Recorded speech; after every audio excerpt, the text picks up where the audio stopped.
మన ప్రార్థనలు ఎప్పుడు ఎలా ఉండాలో తెలుసా? దేవునితో ఎలైన్ అవ్వాలి, ఏకం అవ్వటం. హన్నా ప్రార్థన, దేవుడికేమో ఒక ప్రవక్త కావాలి, హన్నాకేమో కొడుకు కావాలి.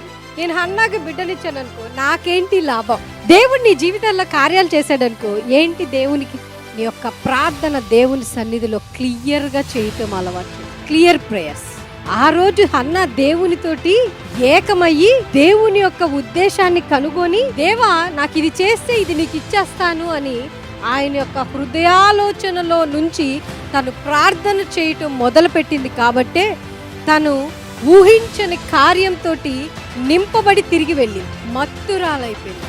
ఏలీ చూసి, ఎందుకమ్మా తాగి ప్రార్థన చేస్తున్నాడు? తాగలా, తను ఆల్రెడీ ఒక న్యూ టెరిటరీస్లోకి అడుగు పెట్టింది. కాబట్టే తను మనుషులకి ఎలా కనిపిస్తుంది? మత్తురాలుగా కనిపిస్తుంది. హన్నా మనుషుల యొక్క ఉద్దేశాలని తన్నింది, కాలుతోటి పుష్ చేసింది, మనుషుల మాటల్ని పుష్ చేసింది, డాక్టర్స్ రిపోర్ట్స్ని పుష్ చేసింది. ఏం చేయలే ప్రార్థన. హన్నా జస్ట్ మోకరించి, దేవా ఈ సంవత్సరం నాకు బిడ్డనిస్తే 3 సంవత్సరాల తర్వాత తీసుకొచ్చి నీ మందిరాల్లో నీ సేవకు వదిలేస్తాను.